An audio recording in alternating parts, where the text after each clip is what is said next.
श्री राम जय जय राम।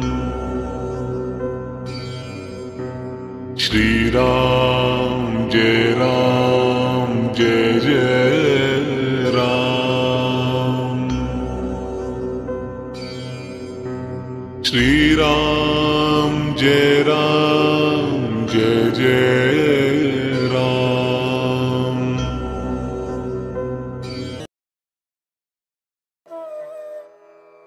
पंचत्रिंशः सर्गः। शोणभद्र पार करके विश्वामित्र आदि का गंगा जी के तट पर पहुंचकर वहां रात्रिवास करना तथा श्री राम के पूछने पर विश्वामित्र जी का उन्हें गंगा जी की उत्पत्ति की कथा सुनाना। महर्षियों सहित विश्वामित्र ने रात्रि के शेष भाग में शोणभद्र के तट पर शयन किया। जब रात बीती और प्रभात हुआ तब वो श्री रामचंद्र जी से इस प्रकार बोले, श्री राम, रात बीत गई, सवेरा हो गया, तुम्हारा कल्याण हो, उठो उठो और चलने की तैयारी करो।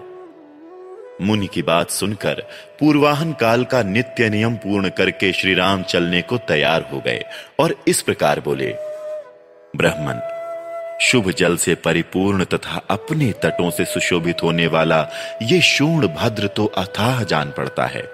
हम लोग किस मार्ग से चलकर इसे पार करेंगे? श्री राम के ऐसा कहने पर विश्वामित्र बोले, जिस मार्ग से महर्षिगण शोणभद्र को पार करते हैं उसका मैंने पहले से ही निश्चय कर रखा है। वो मार्ग ये है। बुद्धिमान विश्वामित्र के ऐसा कहने पर वो महर्षि नाना प्रकार के वनों की शोभा देखते हुए वहां से प्रस्थित हुए।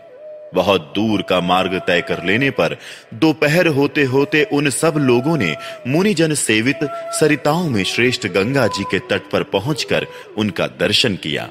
हंसों तथा सारसों से सेवित पुण्य सलिला भागीरथी का दर्शन करके श्री रामचंद्र जी के साथ समस्त मुनि बहुत प्रसन्न हुए।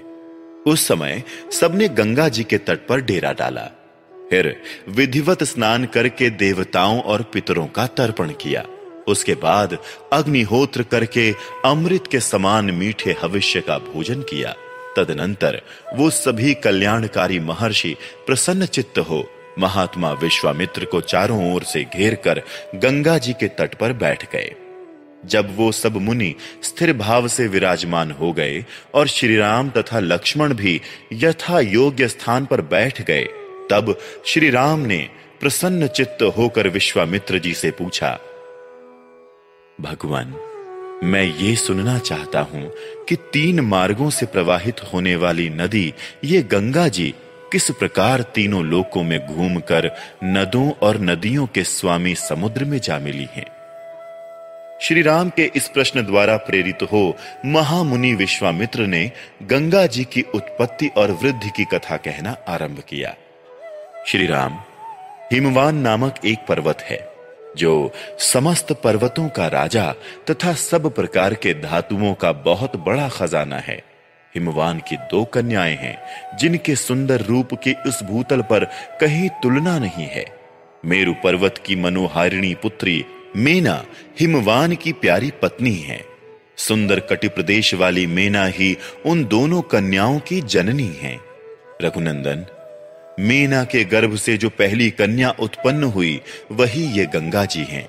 ये हिमवान की ज्येष्ठ पुत्री हैं। हिमवान की ही दूसरी कन्या जो मेना के गर्भ से उत्पन्न हुई उमा नाम से प्रसिद्ध है। कुछ काल के पश्चात सब देवताओं ने देव कार्य की सिद्धि के लिए ज्येष्ठ कन्या गंगा जी को, जो आगे चलकर स्वर्ग से त्रिपथगा नदी के रूप में अवतीर्ण हुई, गिरिराज हिमालय से मांगा। हिमवान ने त्रिभुवन का हित करने की इच्छा से स्वच्छंद पथ पर विचरने वाली अपनी लोक पावनी पुत्री गंगा को धर्म पूर्वक उन्हें दे दिया। तीनों लोकों के हित की इच्छा वाले देवता त्रिभुवन की भलाई के लिए ही गंगा जी को लेकर मन ही मन कृतार्थता का अनुभव करते हुए चले गए। रघुनंदन, गिरिराज की जो दूसरी कन्या उमा थी, वो उत्तम एवं कठोर व्रत का पालन करती हुई घोर तपस्या में लग गईं। उन्होंने तपोमय धन का संचय किया।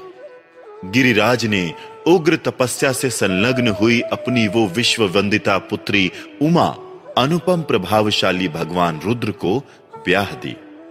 रघुनंदन, इस प्रकार सरिताओं में श्रेष्ठ गंगा तथा भगवती उमा, ये दोनों गिरिराज हिमालय की कन्याएं हैं।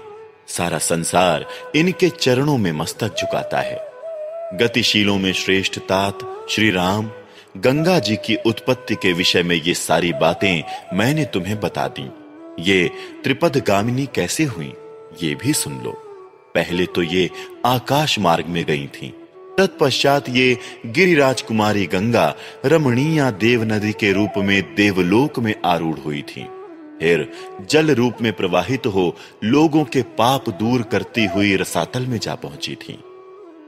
इस प्रकार श्री वाल्मीकि निर्मित आर्ष रामायण आदि काव्य के बाल कांड में 35वां सर्ग पूरा हुआ।